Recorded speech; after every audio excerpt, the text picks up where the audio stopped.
Let me start with this. If you've ever wondered what it's like to stay in a Ritz-Carlton hotel that floats, wakes up in a new European port every morning, and somehow never feels overcrowded, chaotic, or overwhelming, this video is for you. Because this is not a traditional cruise. No buffet lines, no fighting for a lounge chair, no feeling like you're one of thousands, and definitely not budget friendly. This is the Ritz-Carlton Yacht Collection Evrima, and after sailing through the Mediterranean on it, I can finally answer the question everyone asks. Is it actually worth it or just beautiful marketing? Let's dive in. I'm Sarah Trott, former broadcast journalist, storyteller, and world traveler with 30 countries and counting. And this is From Here to Where, a girl next door perspective on the world's most extraordinary experiences. From five-star hotels to once-in-a-lifetime destinations, to honest reviews, hidden gems, unforgettable meals, and the little moments that make a trip truly special. Because the best trips don't just take you somewhere beautiful, they change the way you see the world. One important note off the top, we paid for this trip in full, no sponsorships, no affiliates, no perks behind the scenes. And today I'm walking you through what this experience really feels like, the service, the ship, the food, the itinerary, the little details that impressed us, and the few things that didn't. Think of this as your friend who already did the trip and is now telling you whether you should book it or skip it. Welcome aboard Evrima, the first yacht from the Ritz-Carlton Yacht Collection. Launched in 2022, this ship was designed to feel less like a cruise and more like a floating five-star boutique hotel. I can say they nailed it. With just 149 suites and around 300 guests, the experience is intentionally intimate. No crowds, no megaship energy, just space, calm, and beautifully considered design. It does tend to lean a little bit older in the design, still absolutely beautiful. Every suite faces the ocean, most have private terraces, and the ship is filled with refined dining venues, lounges, a spa, a fitness center, and open decks that invite you to slow down. From the moment you step on board, it's clear that this is not a traditional cruise. It's the Ritz-Carlton reimagined for the sea. So the check-in process was super easy. They greeted us with a Aperol Spritz or a mocktail, which Grant tried and it was delicious. Super easy check-in. They took our photos. A lot of the pre-boarding happened online. It was probably less than 10 minutes from when we arrived from Rome. Got out of our taxi, checked in, took a photo of us, signed a couple waivers, made sure we're all healthy, and our bags are going to be meeting us in the room any minute now. I cannot believe we're here. Cannot believe what we're about to do. From the moment we arrived, the experience felt very, very personal, but also just a little bit stiff. It's like when you go to a fancy place and everyone has their head on a swivel looking for somebody famous or somebody wealthier than them, just sizing you up on how much designer clothing you're wearing. Kind of the vibe, especially when you lean toward these super luxury experiences, but to be expected with this clientele. We first were given a tour, and we also were met with our suite ambassadors who became two familiar faces that stayed with us through the entire voyage, and they were the ones overseeing our room for the duration of the trip. And honestly, that consistency ended up being a huge pro. It felt like we had butler service the entire time. This was great for random requests, dry cleaning, stocking the mini fridge, you name it. We loved that the boarding process honestly took less than 15 minutes. Our bags were taken away right from us from the start. We had to go through the typical passport, security, metal detectors, that whole thing. It was very seamless, very easy. They even had snacks and drinks upon arrival, and I was truly baffled how starting on day one, everyone knew to call us Mr. and Mrs. Fisher. We couldn't believe that everyone, no matter what their position was, somehow knew our name right off the bat. And it is also important to note our room was ready immediately. I've heard sometimes on cruise ships, this can be so annoying. You have to wait for your room to be ready. So we loved that. We also had a custom note, some champagne in the room ready for us. It was a great touch. And truthfully, just walking around, having a tour, showing us where everything was, it really set the tone for the trip and made us so excited. And we were impressed with how big the ship was, yet small and intimate it felt at the same time. So moving on to our suites and accommodations, we stayed in a signature mid-level suite. I'll tell you how much we paid for this at the end. The accommodations really exceeded our expectations. We wanted to size up. This was more of like the middle tier room. We wanted to have some extra space. We had a balcony, dining table, a living room that was an upgrade from the tier below us, our king bed, bathtub, shower, We had his and her sinks. We also loved that the king bed flipped up and you could actually put your suitcases underneath the bed to save space. And of course, the his and her closets were incredible. This was my first time on a cruise, and I think my future perception of cruises will absolutely be ruined because this was just incredible. This is my first cruise ever, and as Grant has mentioned, this is totally going to spoil my perception of any other kind of cruise. Absolutely unbelievable. I mean, the double closets, the double sinks, the bathtub, the hallway, the living room, this king-size bed. Absolutely incredible, feeling absolutely so grateful. And the bathroom really deserves its own moment. This is just unheard of for a cruise ship. We had a large soaking bathtub, beautiful countertop finishes, diptyque bath products. They were all so luxurious and smell amazing. Plenty of counter space, plenty of outlets, both American and European. There was no hair curler on board. I was really hoping they would have a Dyson Airwrap. Many 5-star hotels have this upon request. And also another thing, they didn't have steamers in the room. So if you want to do your laundry, you either have to go to the laundry room and do it yourself. It's on a different floor. They have steamers up there, or you would have to get it dry cleaned or pressed, which kind of took a long time. Kind of a miss if you ask me. Overall, the flow and design of the room was chef's kiss. The floor plan just made sense. And we just loved that we had our little living room, our extended balcony. It was truly beautiful. But let's be real, we weren't really spending that much time in the room. We were out exploring.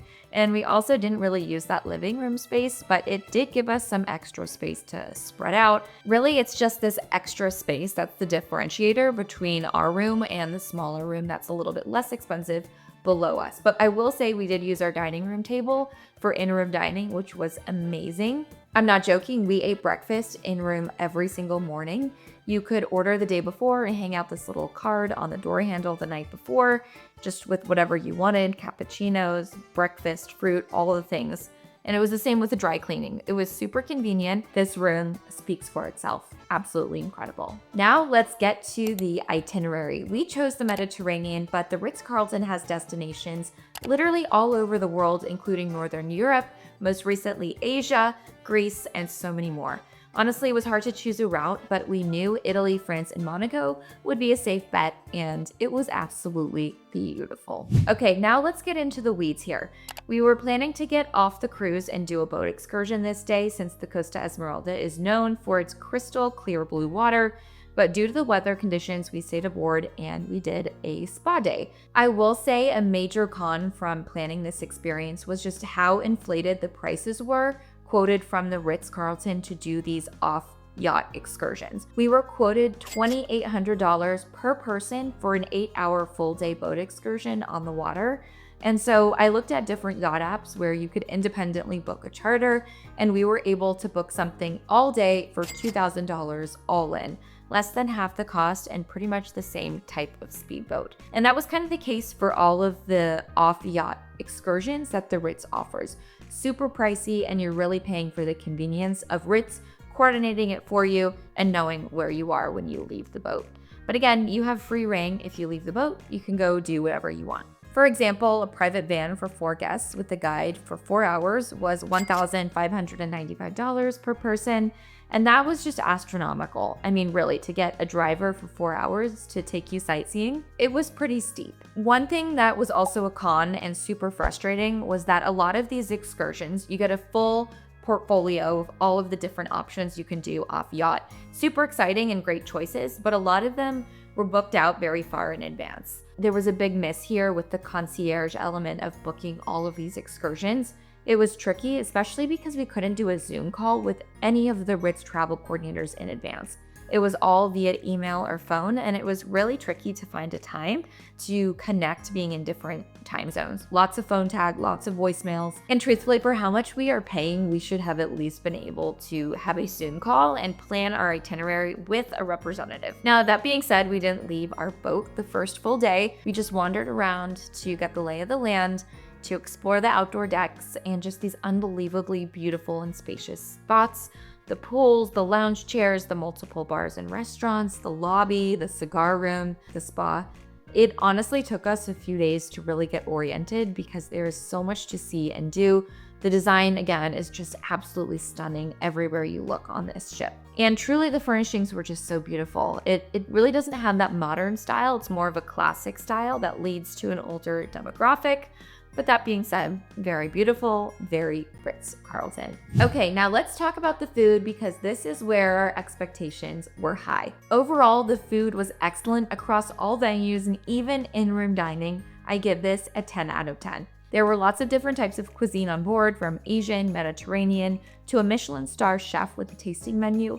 It all felt very intentional, well executed, consistent, and diverse. They had all the best wine and alcohol to choose from, as you would expect, and if you wanted something extra fancy, that is an additional charge, but everything else was included. We also loved that there were multiple dining venues on board, and the food was just as good, if not way better, than some of the restaurants we tried on land. And I feel like that's saying something, because usually cruise ships get a bad rap for food. Obviously not here. And evenings were elevated with live music and theme nights. There was a disco night. They had decor. It was really special. Again, lean to an older demo. It was just really fun to people watch.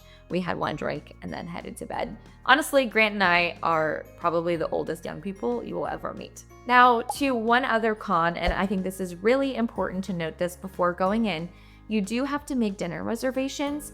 And at first this was confusing because the system wasn't intuitive on how to make a reservation.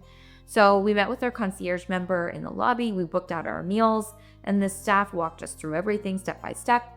It was easy. They broke down all the different restaurants, the timing of when they were open, what type of cuisine they had, and made sure that that aligned with our itinerary and off-yacht excursions. Just something to be aware of, and it forced us to create some structure around our timing and location of meals, planning exactly what time they would be and when they are. Again, the food programming was absolutely exceptional. This just exceeded my expectations and was incredible. Now, welcome to day 2. We woke up in the port of Livorno. This is the gateway to Florence, and stepping off this ship really felt like time travel. The location of our port wasn't anything special, and I'm glad we used this time to do a day trip to Florence, even though it was wildly expensive. I'll tell you how much we paid in a second. So this was really convenient. Our guide picked us up and we drove about 2.5 hours through the countryside to Florence, stopping at this beautiful overlook spot perched above the city.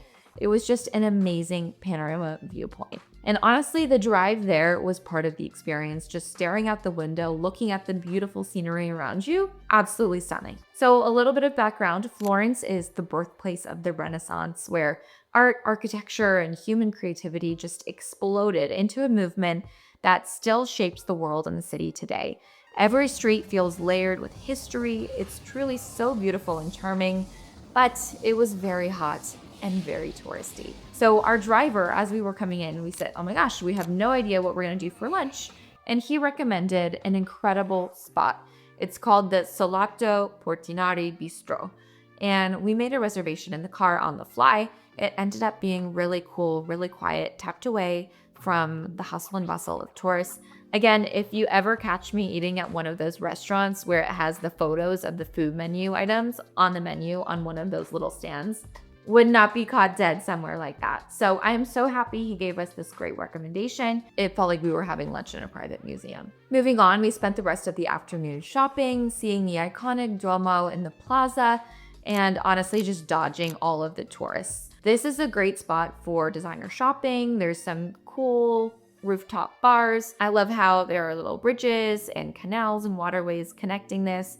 This feels so different from Rome or any other city, honestly, in Italy. It's beautiful, it's worth checking out, but just be aware if you are going in the summertime, you are going to be one of a zillion tourists. So it was great. I'm glad we did it. It was fun to have this day adventure. Moving on, day 3 took us deeper into Tuscany. We opted for another day trip to medieval Siena and San Gimignano. Our guide was so knowledgeable about the history of Siena. She was so passionate. She was a walking history book, and bless her heart, she bore with us as we were pretty much completely unaware of Italian history. I thought I knew my history. I did not. So Siena, it feels like it's almost untouched by time.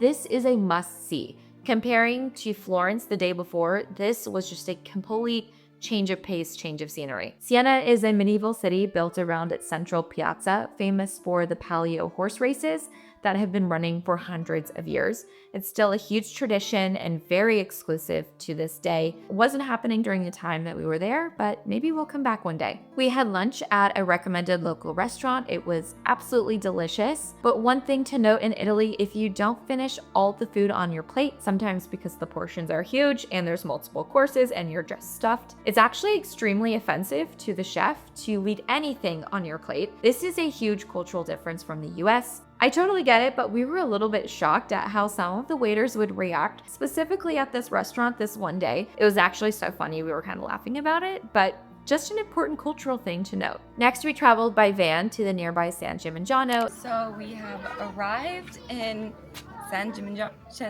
I can't even say it. How do you say it? Siena with a C or San Gimignano with a ñ. San Gimignano. San Gimignano.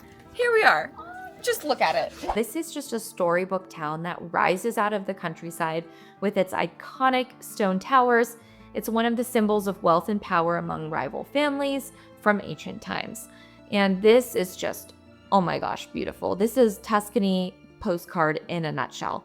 Quiet, romantic, very historic. And it's just that quintessential Tuscany postcard with the cypress trees, absolutely breathtaking. Again, one thing to note, this private tour was so expensive. This was $1,200 per guest, and this did have a full day with a private driver and tour guide, but still, we could have found a cheaper alternative. So for reference, some of the other excursion options we could have chosen from would be a van to Pisa. So that would have included climbing the Leaning Tower of Pisa, $675 per guest, even for children. That really adds up if you have a family. I sound like a broken record talking about how expensive these excursions are, but really, it was just a sticking point for us. Anyway, overall, it was a great day exploring the countryside. We got back in time for dinner on the patio and even caught sunset by ourselves on the deck where we played Frank Sinatra and Dean Martin. We were dancing together and there was not a person around. It was truly a moment I will never forget. And this was the same night as Disco Night, which was totally a hit for the older demo.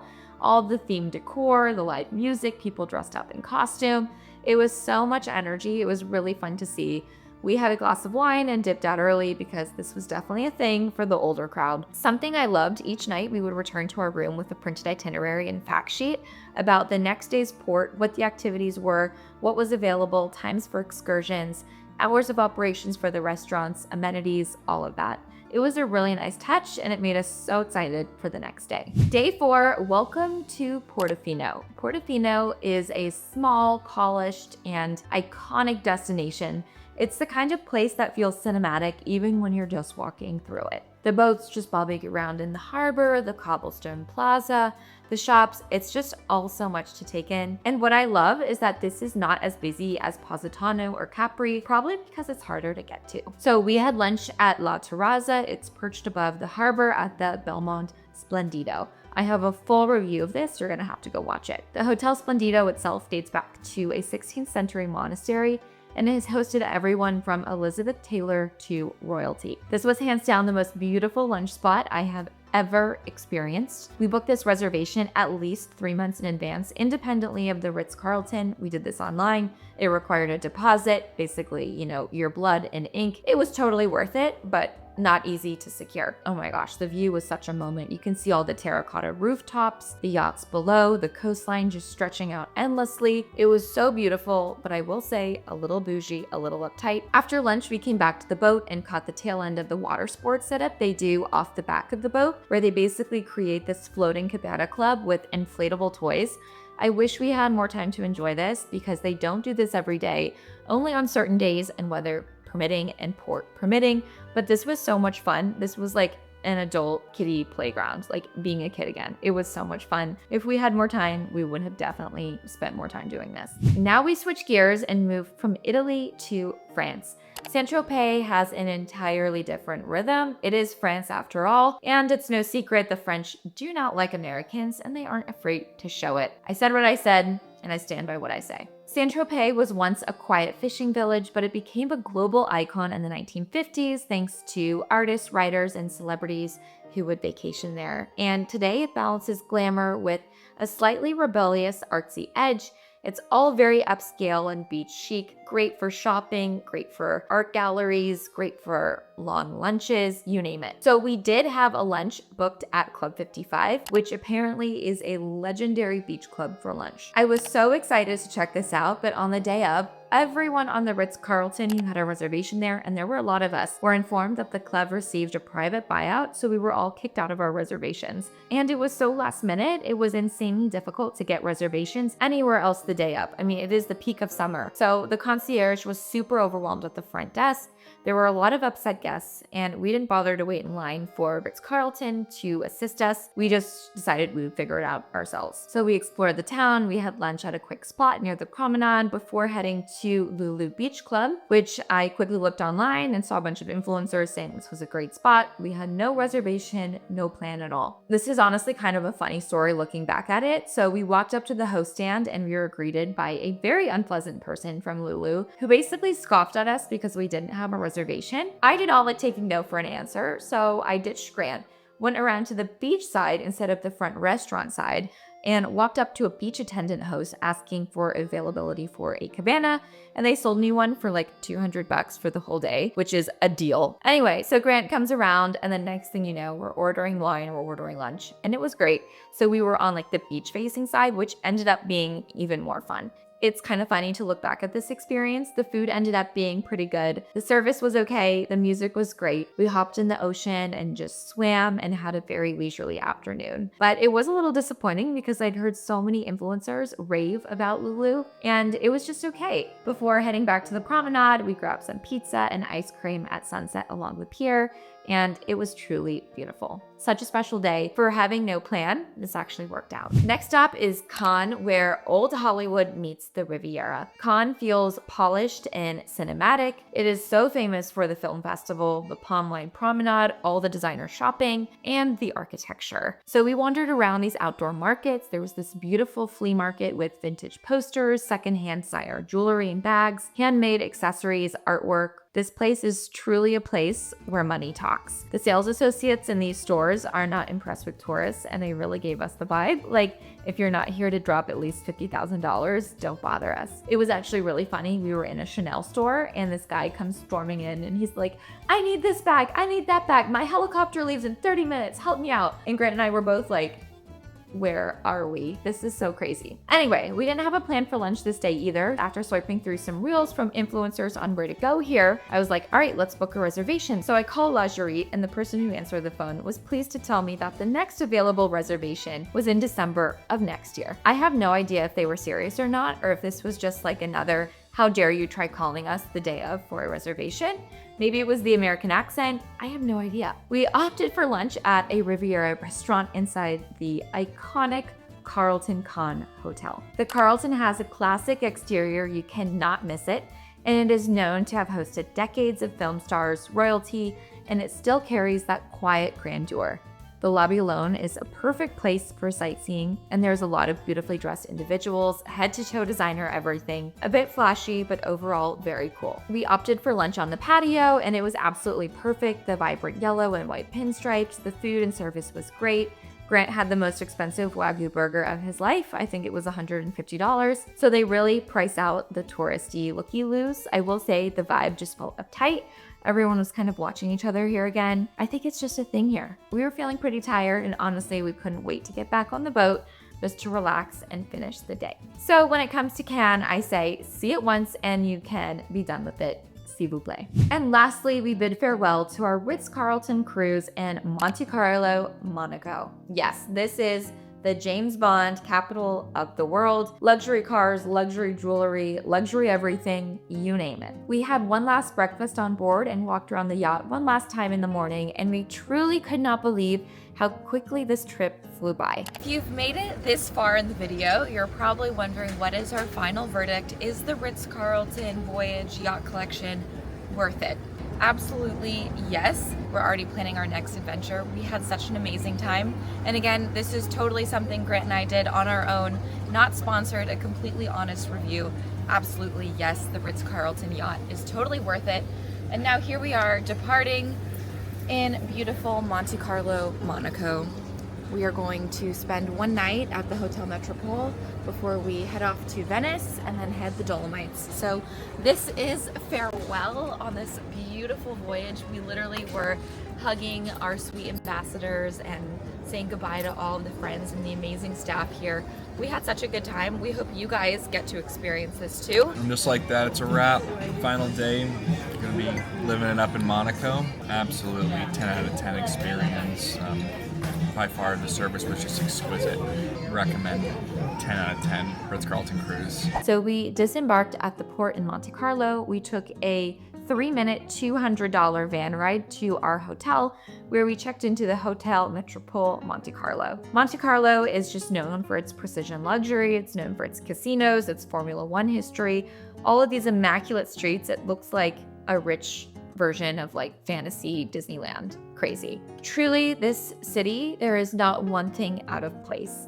We also explored the legendary Casino de Monte Carlo, and we relaxed by the pool at our hotel, and it was just a really nice way to kind of end the trip. We did pull out Monopoly Deal, which is our favorite card game in the lobby, and we didn't realize it was actually illegal to play cards or gamble anywhere in Monte Carlo, Monaco, outside of the casinos. Glad we did not get arrested. This was truly the perfect transition from yacht life back to land. It was unhurried and elegant, but truthfully, by this point, we were so tired of the ultra luxury and honestly just wanted some junk food. So we literally ate dinner at Steak and Shake. We just wanted something quick and easy, and it was so amazing and just so funny to sit there and look around us and be like, yeah, we need some American food. Monaco is so beautiful, and it's definitely worth seeing once in your lifetime. Our hotel room was very small, considering it was $2,500 for one night. You are truly paying for the location and the name. Overall, it was a great experience, and it is just worth visiting Monaco, again, at least once in your lifetime. Now to the trip pros and cons. One area where Evrima truly excels are all of the surprises and delights. Throughout the week, we had small touches just appear out of nowhere. We had a cleanser from the spa on our bathroom sink.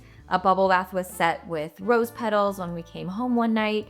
A chilled bottle of Moët, a branded canvas tote, which was honestly so helpful. I still use it to this day. And everyone on board just knowing our name and eventually where we were from and small details about us was such a nice personal touch. One of the great things that we had were repeat servers that remembered our order and preferences, like my favorite white wine, Cloudy Bay Sauvignon Blanc. And just the staff went above and beyond to be cheerful, helpful, engaging. None of it felt forced. It was just so thoughtful and just incredible. I mentioned this earlier, but every evening we received these printed schedules for the next day, including quick facts about where we were going, the weather, recommendations. It's all very simple, but it just made each day feel so organized and intentional and made us so excited to just wake up and explore wherever we were going the next day. This is a big one. If you're wondering about kids, yes, there were some kids on board, but we had zero issues with unruly, crazy, loud kids, thank goodness. There are some options for families, and we even saw a nanny supervising children at the pool. Not sure if this was someone's like nanny that they brought from home or if this was someone from the Ritz staff, but basically the atmosphere was very calm and adult friendly everywhere with kids here and there. I think I did see there was a Ritz Kids Club with activities for children.